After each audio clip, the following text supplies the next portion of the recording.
그리스도의 평강이 여러분과 가정에 함께 하시기를 축복합니다.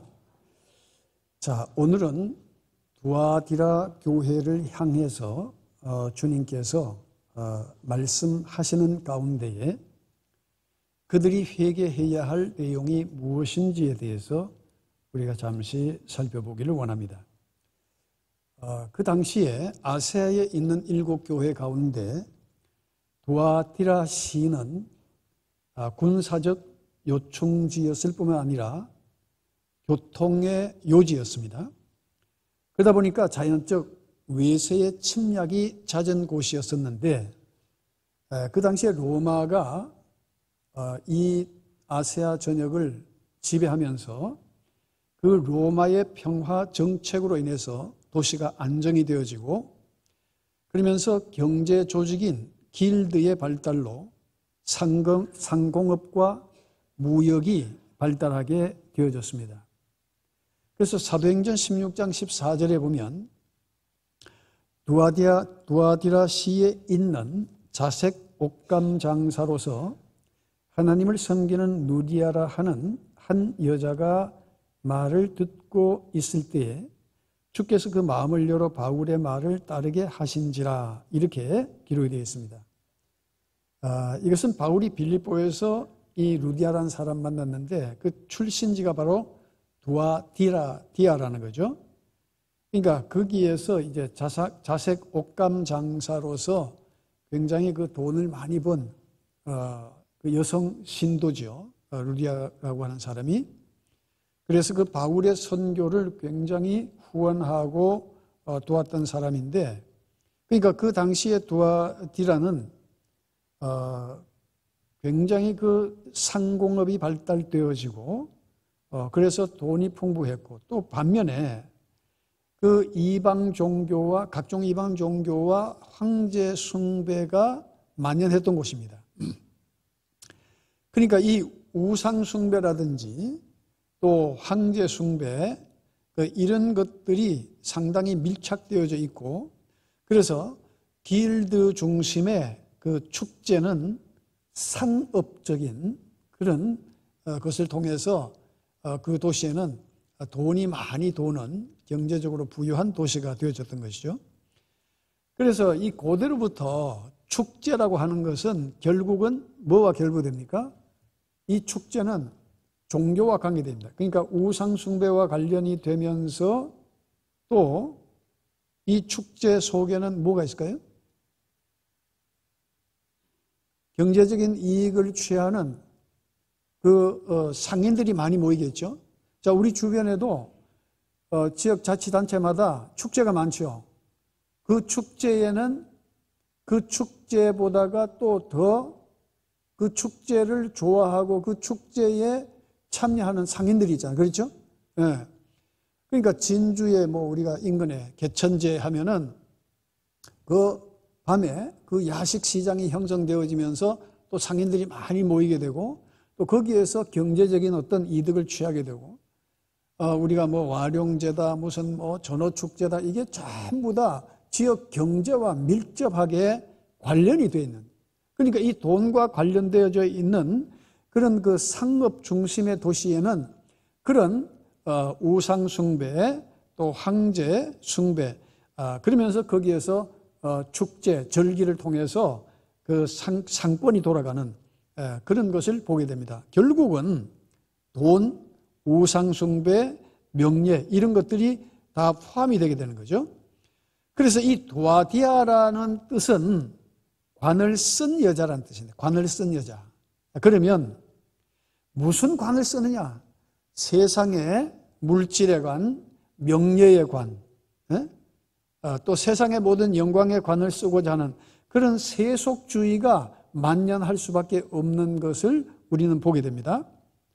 자, 그런데 그러한 도시에 있는 이 두아디라 교회를 향한 그 예수님께서 지적하신 회개의 내용이 뭐냐? 그 20절에 보면 그러나 내게 책망할 일이 있노라.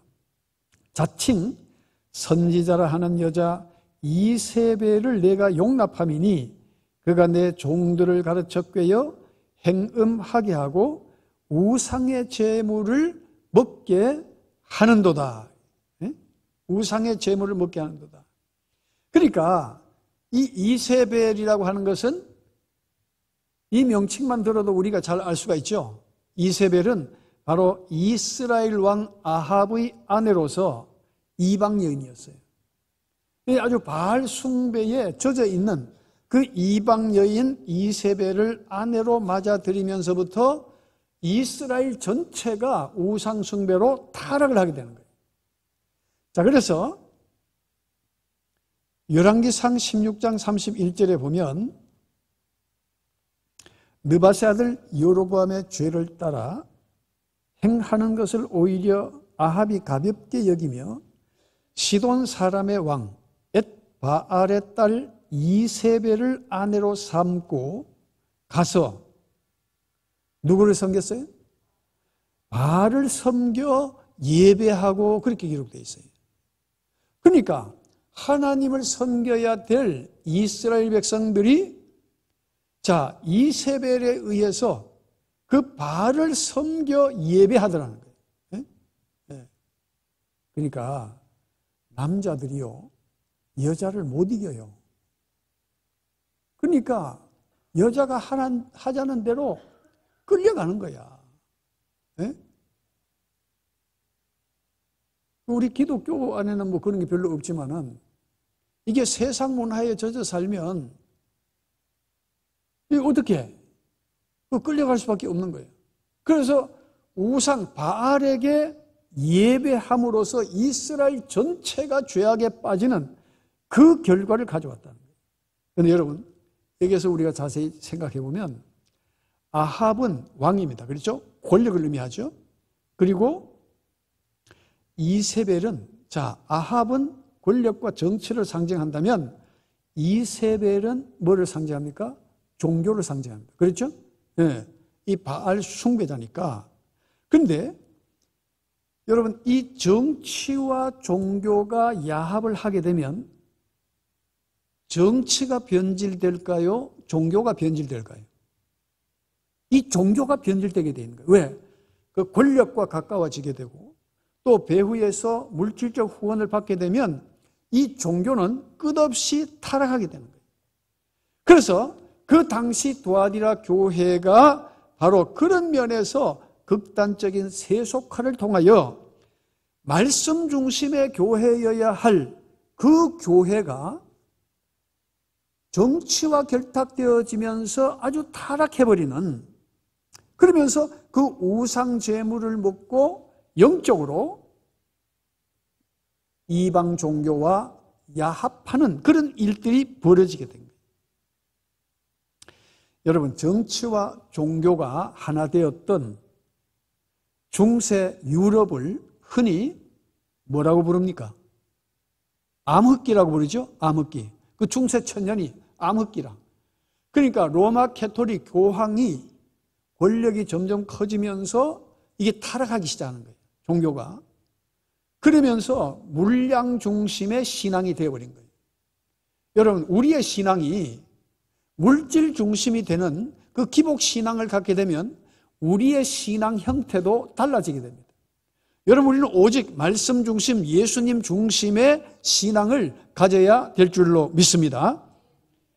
여러분, 이게 참 부끄러운 얘기지만은 고아원이 어디에서부터 시작된지 아십니까? 고아원.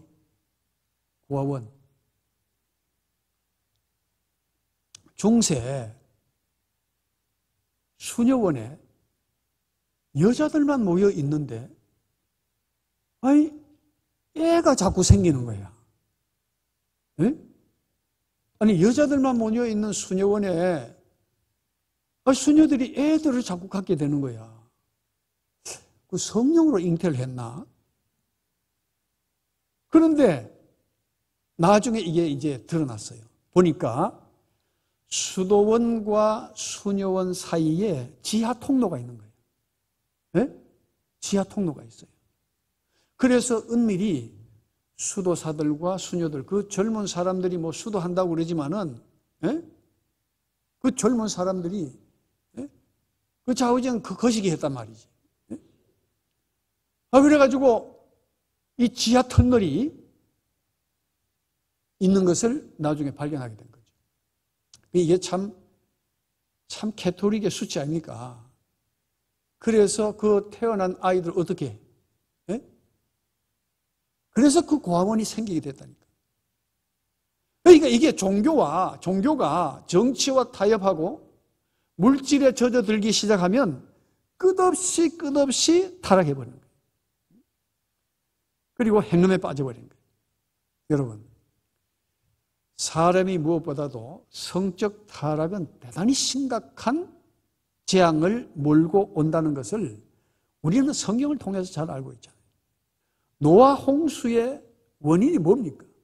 결국 하나님의 아들들이 사람의 딸들을 자기가 좋아하는 사람들 다 데리고 살았다. 그래서 그 성적인 타락을 통해서 망해버렸어요. 소돔 고모라가 왜 망했습니까? 소돔 고모라가 결국 음행으로 망해버린 거예요. 거기는 항상 우상 숭배가 있어요. 로마가 성경에 나오지 않지만 이 로마가 어떻게 멸망했습니까? 로마는 외세의 침략에 의해서 멸망한 것이 아니라 로마는 그 음란과 타락으로 인해서 로마가 망해버린 거예요.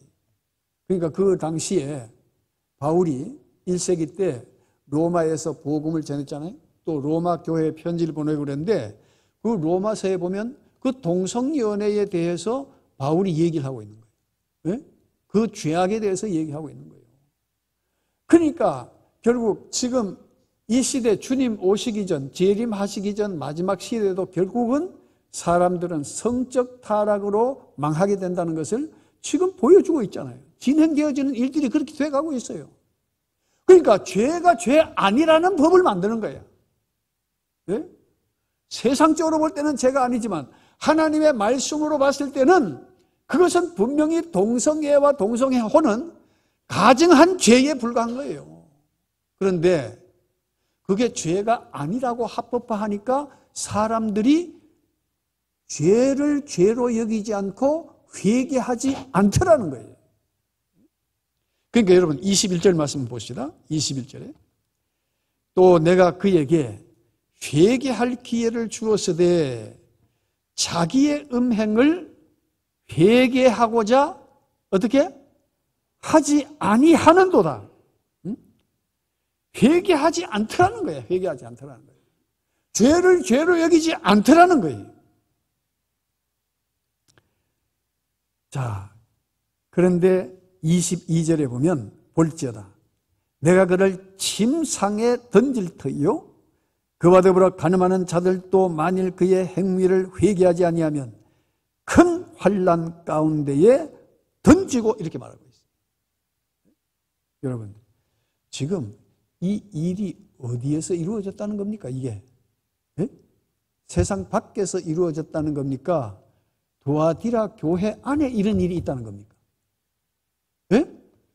교회 안에 이런 일이 있다는 거예요. 교회 안에. 응?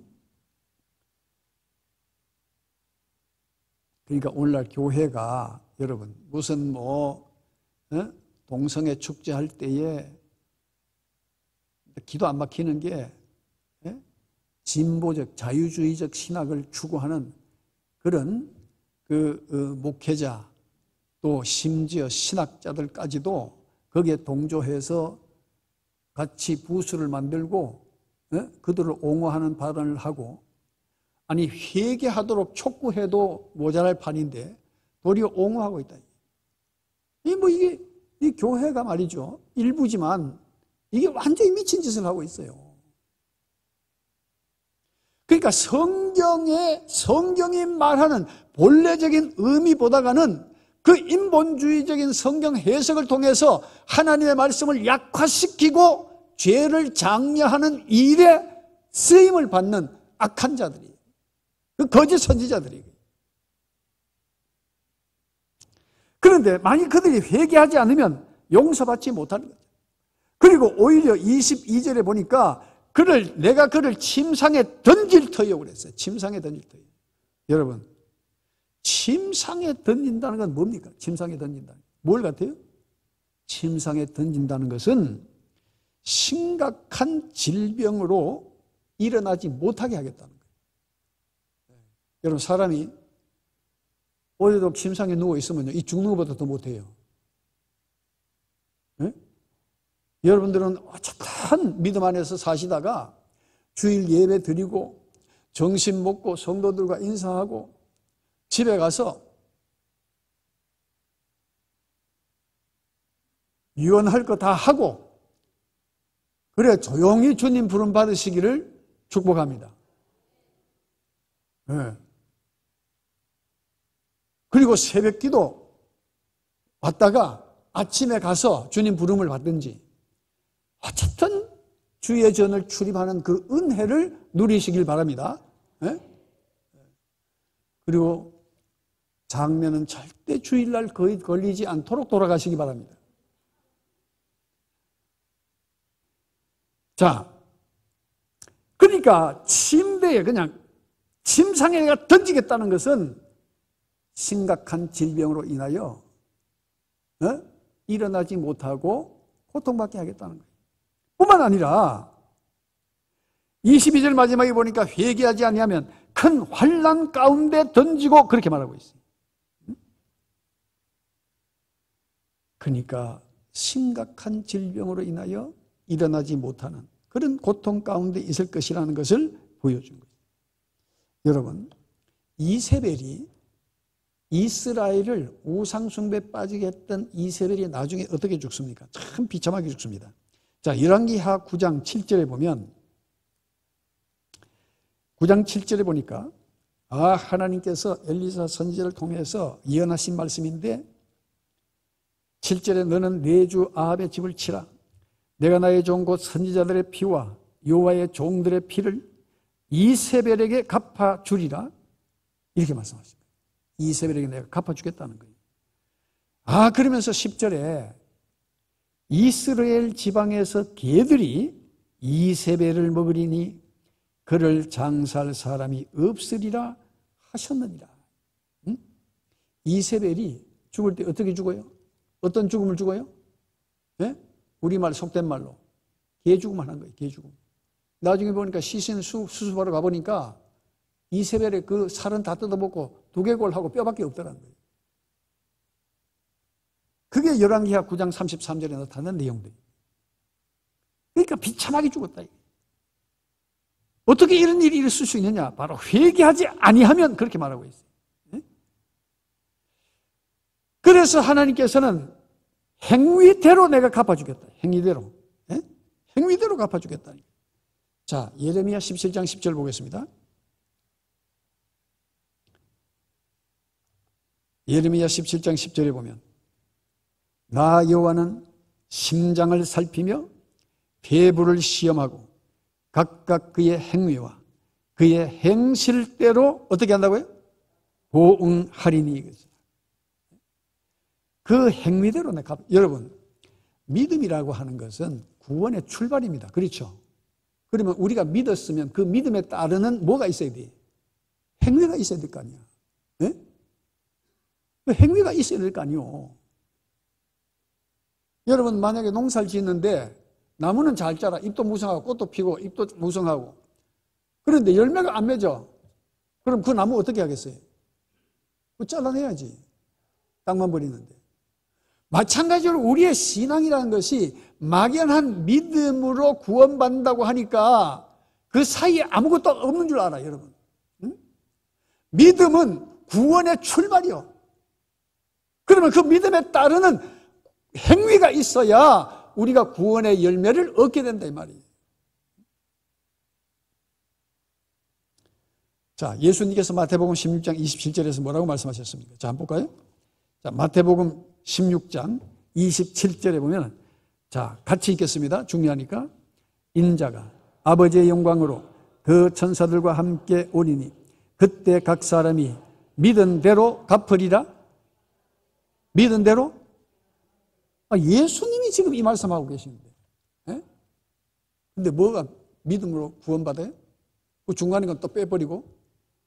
믿음으로, 그 믿음이 있다면 그 믿음에 따르는 행위가 있어야 된다 이거야. 그러면 행위가 없다는 건 믿음이 없기 때문에 행위가 없는 거예요, 그게. 그러니까 우리가 말씀을 자꾸 왜곡되게 이해해버리면 신앙이 엉망이 돼버립니다. 예수님께서 분명히 말씀하셨어요. 행위대로 내가 갚겠다. 무슨 뜻입니까? 회개하지 않으면 하나님께서는 믿는 자라도 심판하겠다는 거예요. 교회의 회개가 사라지면 이미 교회는 희망이 없는 것입니다. 그래서 가장 큰 악이 뭐냐? 믿는 자에게 있어서 가장 큰 악은 회개할 줄 모르는 것이다. 회개할 줄 모르는. 그러니까 예수 믿고 죄 지으면서도 회개할 줄 모르는 사람은요, 더 뻔뻔스러워집니다. 차라리 안 믿는 사람보다 더 뻔뻔스러워지는 거예요. 왜? 죄를 여기지 않으니까 그 일을 계속 반복하는 거야. 회개가 없으니까.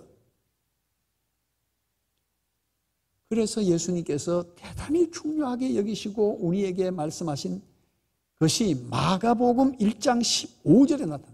자, 마가복음 1장 15절 봅시다. 자, 15절 같이 읽겠습니다. 중요하니까. 이르시되 때가 찼고 하나님의 나라가 가까이 왔으니 회개하고 복음을 믿으라 하시더라. 회개하고 복음을 믿으라는 거예요. 왜 복음이 믿어지지 않습니까? 믿어지지 않아요. 왜 하나님의 말씀이 믿어지지 않고 그 생명의 말씀이 왜 내게는 와 닿지 않느냐? 무엇 때문에 그러냐? 회개가 없기 때문에 그래요. 회개가 없으니까 죄를 죄로 여기지 않게 되는 거예요. 죄가 뭔지도 모르는 거예요.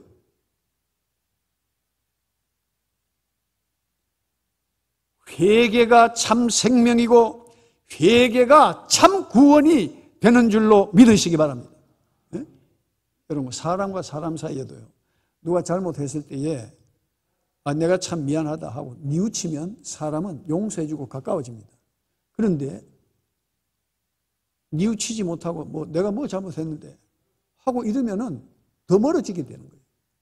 네? 사람이 뻔뻔스러워지면 저게 뭐 저런 인간이 다 있어. 지가 잘못한 것도 모르고 말이죠. 사고할 줄도 모른다고 말이죠. 예수님께서 베드로가 예수님께 선생님, 형제가 잘못하면 7번 정도 용서해주면 됩니까? 아주 대단히 자기는 선심을 써서 7번 이랬는데 예수님께서 뭐라고 그랬어요? 70번씩 7번이라도 용서해 주라. 그건 무슨 뜻이에요? 인간은 약하기 때문에 죄를 지을 수밖에 없단 말이야. 그러나 누구든지 정말 진심으로 사과하고 용서를 바라고 회개하면 용서해 줘라 이 말이야. 그 주님은 우리의 약함을 아시기 때문에 우리가 회개할 때에 용서해 주시기를 기뻐하시는 주님이신 줄로 믿습니다. 우리가 두려워할 게 뭐가 있어요? 두려워할 게. 잘못했으면 잘못했다 하면 되지. 사람 관계도 그런데 하나님과 우리 관계에 그런 그 막연함, 정말 하나님 앞에 내가 나아가서 내 잘못을 깨닫고 회개할 때 하나님은 우리를 품어주시고 용서하시고 사유하시고 은혜 주시는 하나님이신 줄로 믿습니다. 그래서 자, 두 번째는 회개할 때 주시는 축복이 뭐냐. 자, 26절 이하에 보면 이기는 자와 끝까지 내 일을 지키는 그에게 만국을 다스리는 권세를 주리니 그렇게 말씀하셨어요. 자, 이기는 자 그랬어요. 이긴다는 건 뭐예요? 내가 내 죄를 극복하고 회개하는 것을 말하잖아요. 여러분, 회개하지 않고도 사람들이 잘 지내는 이유가 있어요. 보면 왜? 지금 당장 하나님께서 벌 주지 않으시니까. 회개 안 해도 괜찮네. 사업도 잘 되고 일도 잘 되고 돈도 잘 벌고. 이게 사람이요 교만해져가 하나님으로부터 더 멀어지는 거예요. 그런데 왜 하나님께서 우리에게 잘못했을 때 쪽쪽 벌하지 않느냐? 그 이유가 있어요. 자, 베드로후서 3장 9절 말씀 보겠습니다. 베드로후서 3장 9절입니다.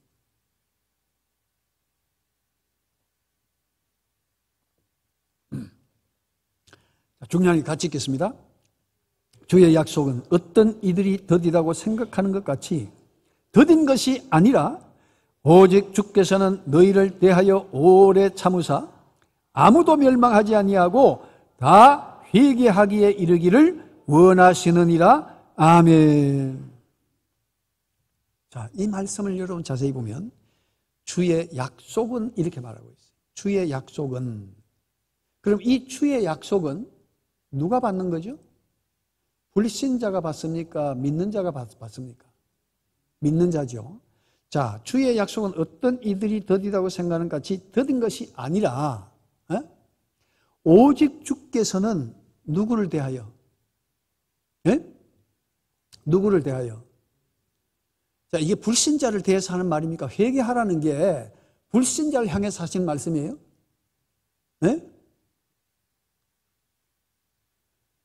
우리 믿는 자들을 향해서 지금 하신 말씀이잖아.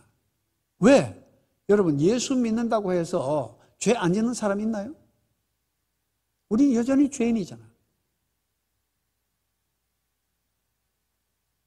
그러니까 너희를 대하여, 믿는 너희를 대하여 오래 참으사 그랬어요. 아무도 멸망하지 아니하고 다 회개하기에 이르기를 원하시느니라. 회개하기를 기다리시는 하나님, 끊임없이 기다리시는 그 하나님, 그 주님, 십자가 지신 그 주님의 기다림이 무엇 때문이냐? 주님은 멸망하기를 원하는 게 아니에요. 구원하러 오신 예수님이에요. 다 구원받기를 원하시기 때문에 그런 거예요. 응? 그러면 내가 예수 믿고 한번 회개하면 회개가 다 된 거예요? 그럼 그 다음부터 죄 하나도 안 지었어요? 죄 안 지었으면 회개할 거 없죠. 근데 육신의 몸을 입고 사는 인생에 죄 짓지 않은 인생이 어디에 있습니까? 마음으로도 수없이 죄를 짓는 것이 인생인데. 그래서 여러분, 그 마음의 생각이 점점 커지면 그게 몸으로 나타나게 되고 행동으로 드러나게 되는 거예요. 자, 그런데 회개하지 않아도 별일이 없으니까 기고만장한 거예요. 회개 안 해도 내 하는 사업 잘 되고, 회개 안 해도 우리 집에 별일이 없고, 회개 안 해도 잘 나가고. 여러분 착각하시면 안 됩니다.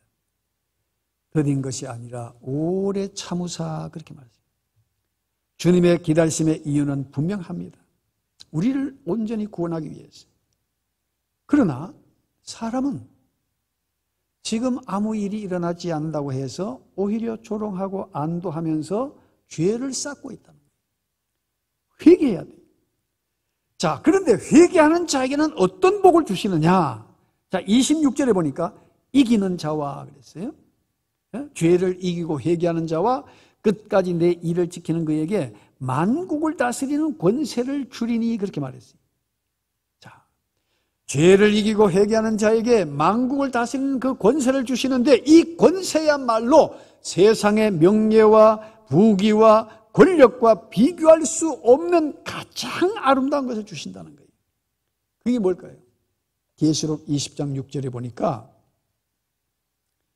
바로 그리스도와 함께 왕노릇한다 그렇게 되어 있어요. 자, 20장 6절. 이 첫째 부활에 참여하는 자들은 복이 있고 거룩하도다. 둘째 사망이 그들을 다스리는 권세가 없고 도리어 그들이 하나님과 그리스도의 제사장이 되어 1000년 동안 그리스도와 더불어 뭐 한다? 왕노릇 하리라 그렇게 말씀합니다. 여러분, 세상에 왕노릇 못해도 우리가 주님과 함께 할 때는 우리가 왕노릇 한번 해봐야 안 되겠습니까?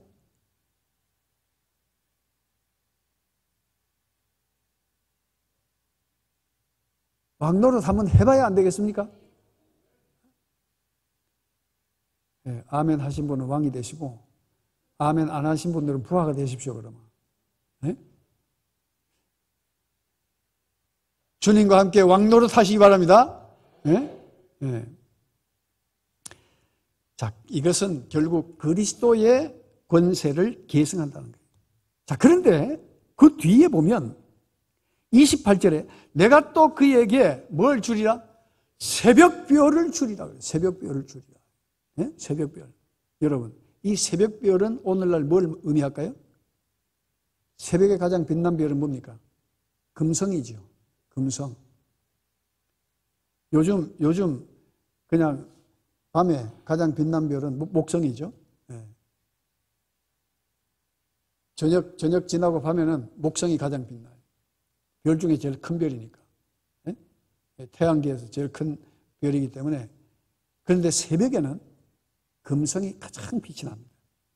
그러면 이 새벽별을 주시겠다는 약속이 있는데, 자, 회개하는 자에게 주시는 이 새벽별은 무엇을 의미하느냐 이거죠. 무엇을 의미하느냐. 자, 요한계시록 22장 16절 보겠습니다. 자, 22장 16절입니다. 자, 같이 읽겠습니다. 중요하니까. 나 예수는 교회들을 위하여 내 사자를 보내어 이것들을 너희에게 증언하게 하였노라. 나는 다윗의 뿌리요 자손이니 곧 광명한 새벽별이라 하시더라. 아멘. 새벽별이 뭐라고요? 예수님이라고. 예수님. 네? 여러분, 새벽 여명이 밝아오기 전에 그 가장 캄캄한 새벽에 새벽별이 빛나게 비친 것은 조금 후에 밝은 여명이 다가오는구나 하는 것을 알 수가 있잖아요.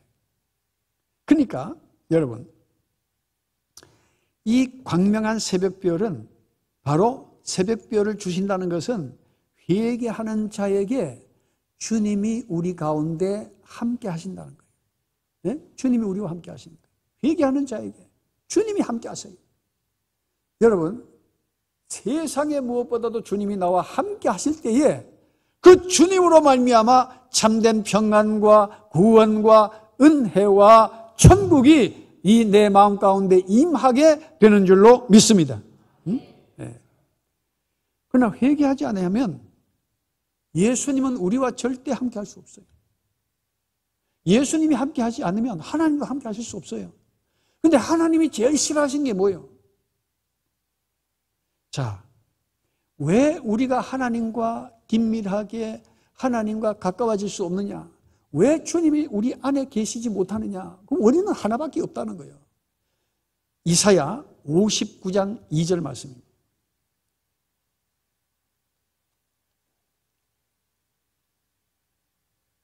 자, 이사야 59장 2절 말씀. 자, 중요하니까 우리 같이 읽읍시다. 오직 너희 죄악이 너희와 너희 하나님 사이를 갈라놓았고 너희 죄가 그의 얼굴을 가리어서 너희에게서 듣지 않으시게 함이니라. 아멘. 굉장히 중요한 말씀입니다. 오직 너희 죄악이 너희와 너희 하나님 사이를 어떻게 해요? 갈라놓았다. 네? 왜 누구는 참 기도하면 하나님께서 쪽쪽 응답해 주시는데 왜 내 기도는 하나님 들어주시지 않지? 그러면 응답 받기 전에 뭐가 있어야 된다는 거예요? 회개가 있어야 되는 거예요. 하나님과의 관계가 지금 이게 격리되어져 있는데 내가 기도하면 하나님께서 어떻게? 듣지 않으시겠다고 그랬잖아요. 그러니까 내 속에 죄를 품고 있으면서 신앙생활 한다고 교회 생활 하다 보면 여러 가지 그 교회 돌아가는 건 다 알기 때문에 봉사도 하고 다 하는데 영적으로는 하나님과 나와 사이에 거리가 있다는 것을 깨닫지 못하고 살아간다 이 말이야.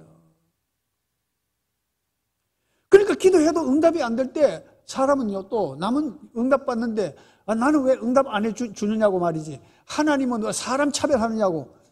자기를 돌아보기보다는 자기에게 응답해 주지 않는 하나님을 원망하니까 관계가 점점 악화되어져 가는 거예요.